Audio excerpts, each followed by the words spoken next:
Hello everyone and welcome to the last reaction of this year's Alternative Rock Month series. Originally, I was going straight for Melancholy, but I saw there was only 2 records before it, so I thought it was a good idea to start from the beginning. After all, Melancholy is a record that's over 2 hours long. For sure there's a lot there to digest, and I want to know what I'm diving into before fully diving into it. And that is why today we're listening to Gish, the debut record by the Smashing Pumpkins. Wait, I think it's just Smashing Pumpkins. Yeah, just that. Alright, this is also the part where I stop talking and start listening. So remember to stay up to the end for the review, and I hope you enjoy it.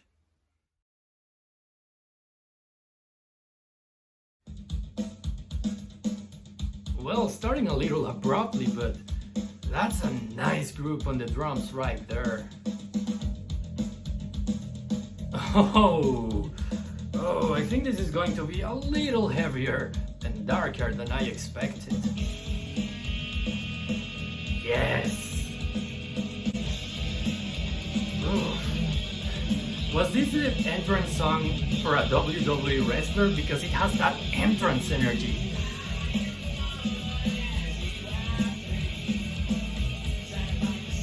Wait.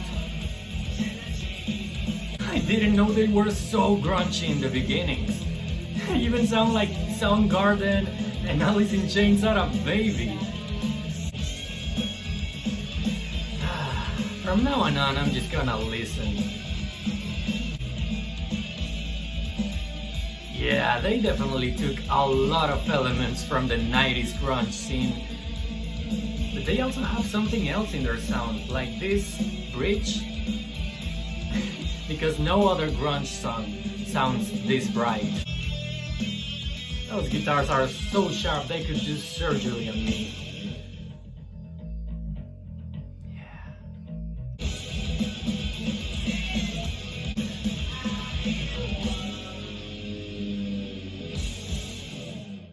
Oh my god, we start with a banger. You know what? I'm gonna let it run.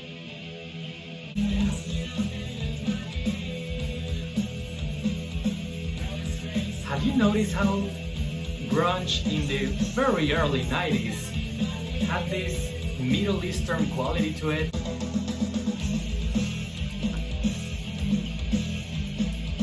I know I should be saying something right now, but I didn't want to miss that. That drummer is killing it. Man, I'm loving his grooves. Oh god, even they got subtle right here. Wait. No, I think they just dropped the volume.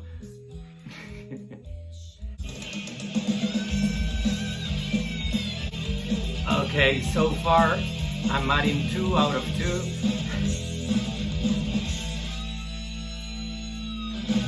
Damn! Oh no. Oh, how can you go that hard after that quietness?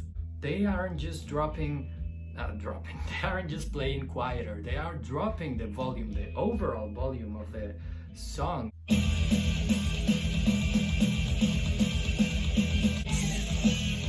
Oh my god, and here we are again. It's like they recharged the energy.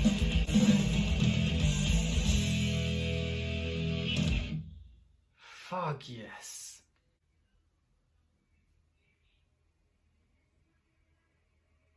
Either we're building up to an explosion, or we're entering Silent Hill. Or none. We're entering a beautiful dimension. No monsters or anything.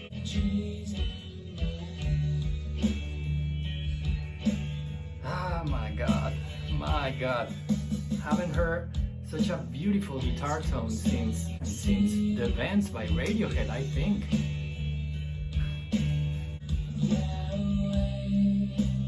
Oh my god. I'm also loving his voice right here. It's perfect for this kind of mood.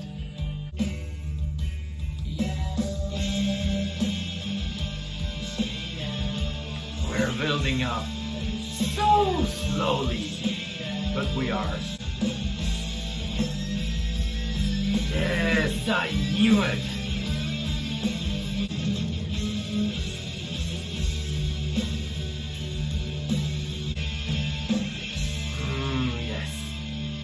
Those are guitars, yeah, but they don't even sound like it anymore. They sound like a super processed sound out of a computer. What effect is this? Well, whatever it is, it's done, and this is the next one, and I'm still letting it run.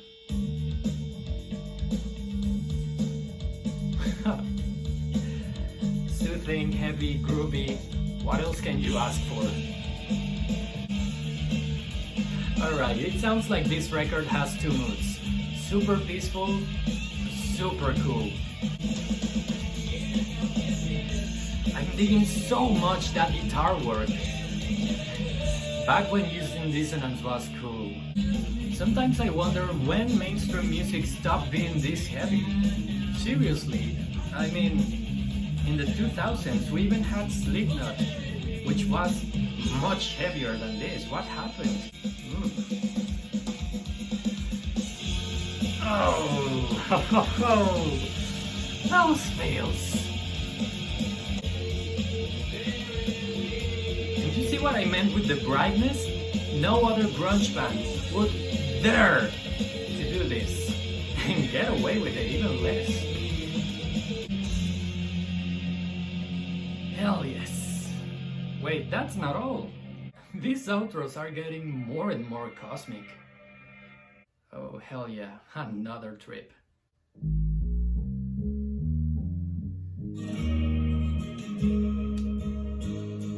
That wasn't C natural, but almost. I'm loving the use of scales here.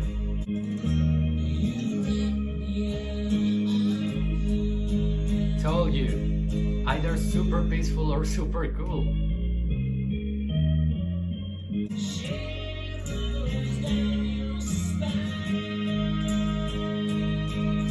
You know, this reminds me heavily to Macy Star, but Macy Star didn't drop a record that sounded like this until 2 years after this one. So either this is a very Americana sound, or they influenced Macy Star. Oh god, I loved every single piece of this song. From that beautiful and soothing instrumental to the story those lyrics paint in my mind. We're going a little Latin here.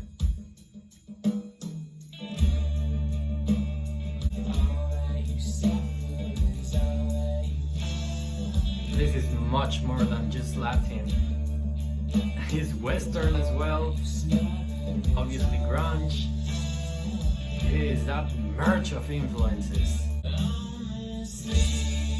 Their sound is so versatile. There is so much already on this record. I love how the lyrics go perfectly along with the subtle and gentle psychedelia of this track.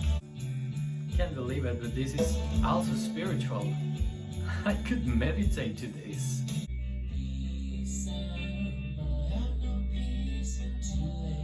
It's never late to discover that, mate. Curiously enough, this song already is peace of mind.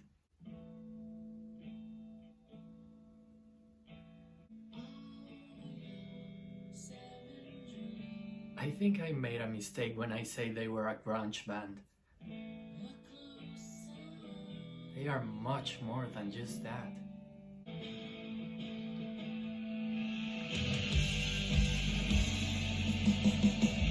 I almost felt like I was hit by a car. And this is just their first record? I'm starting to believe this is a greatest hits record and not a debut, mate.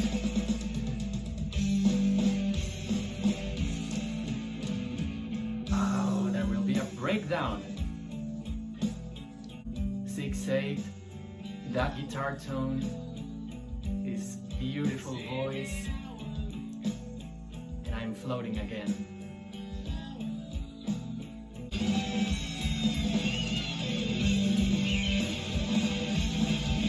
Oh god, I miss when people used to rock like this.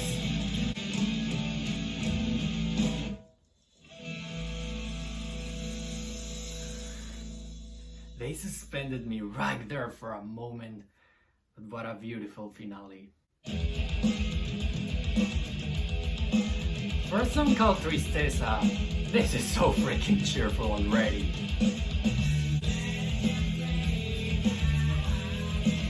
Oh, let me add it right now. I'm loving his vocal performance here.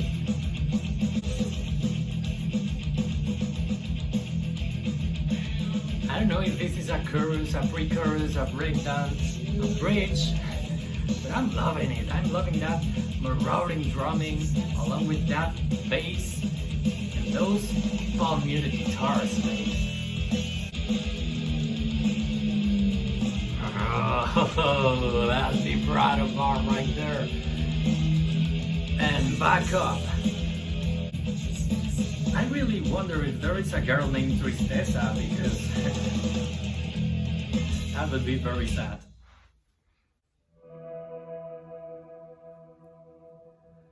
And just when I thought we couldn't be more ethereal.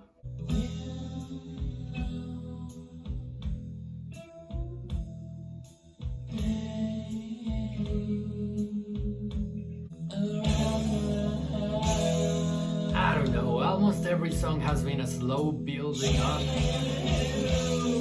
and I don't think this is the exception. Hell yes.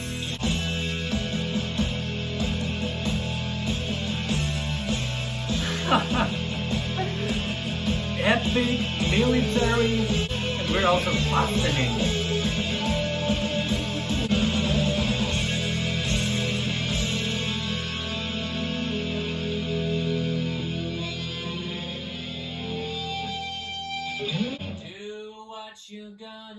How weird the sections of this song.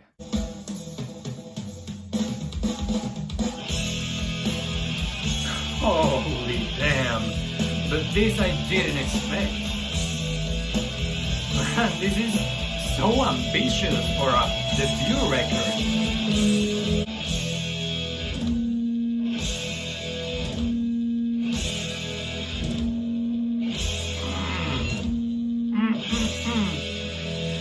If more songs would close like this.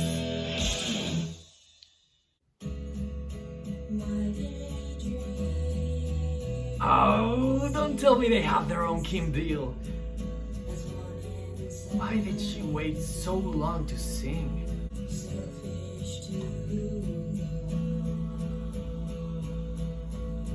Those low and kind of whispered notes, man.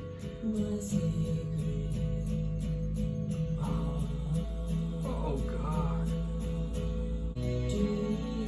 I wonder how they were received back in the day when grunge fans bought the record, listened to the first 2-3 songs, and then they came across with everything else. I don't know about them, but I would be crazy indeed. I'm going crazy.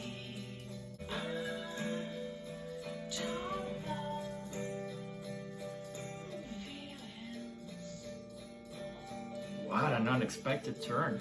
Motherfucking crazy. Yeah, mate.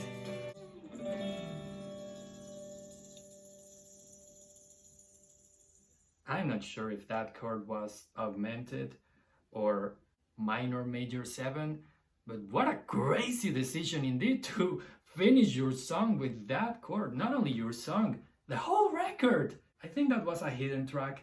Yeah, probably was, but oh, this record was surprise after all. So, Gish by Smashing Pumpkins, ladies and gentlemen. Have you ever listened to a debut record and been able to tell right away that band is going places? Well, right now it's no surprise that Smashing Pumpkins did go places, but when I picture myself listening to Gish back in the day, I probably believe that I'm in front of a band that's going to be huge. I mean, how wouldn't I when this record starts with that stadium rock energy? Seriously, they begin with two bangers designed for the masses, to capture your attention fully from the top and intrigue you to listen further. But then something truly unexpected happens. They slow down and introduce you to a new level of their world. I don't usually praise track listings, but the way the songs are placed here is extremely clever. They resemble more a set list than a track list, starting with bangers, slowing down a little, picking it up again, and finally wrapping things up with a very emotional track, leaving the listener floating around its own mind. What the hell have I just listened and why does it make me feel this way? Because it's designed for it. Gish is a record that can take you by the hand and lead you to the most beautiful places, but at the same time is not afraid at all of chaos and of having fun at one's own expenses. All of this leads me back to something I mentioned during the reaction. This is so ambitious for a debut. Yeah, we know they embrace experimentation, but man, the last time I've heard a record so diverse was Merryweather Post Pavilion, and that came much later than Gish. It's just how many styles, influences, and nuances are encapsulated here. Let's remember, when this was released, that wasn't exactly the norm. Nowadays, everything goes with everything. Cultures are friends, or at least most of them, and it's not weird for us to listen to electronica, rap, and rock in the same song. But back in the 90s, it wasn't the case. There was a clearer separation between groups. Either you liked rock, rap, electronica, folk, pop, or whatever, and almost nothing served as a connection between those worlds. Everyone was in their own sphere, or almost everyone. The fact that Gish sounds like it sounds tells us a lot about the band and how they perceive music, but it also tells us how some people didn't care at all about genres or establishments. They care about making great music, which is what counts the most, or should count the most in my opinion. Look, I don't know if they intended to break the norm or not, but I'm so glad they did. Thanks to music like this is that nowadays have bands that are also not afraid to break it, and thus delivering something unique and creating the music of a whole generation. So yes, I gotta have this on vinyl. And that was my reaction / review of Gish by Smashing Pumpkins. If you like what you see, you can always subscribe. Or if you'd like to watch more, you have this playlist where you'll find all of my reactions. And I think that's all for today. Thank you so much for watching. My name is Tony Whitburn, and I'll see you in the next one.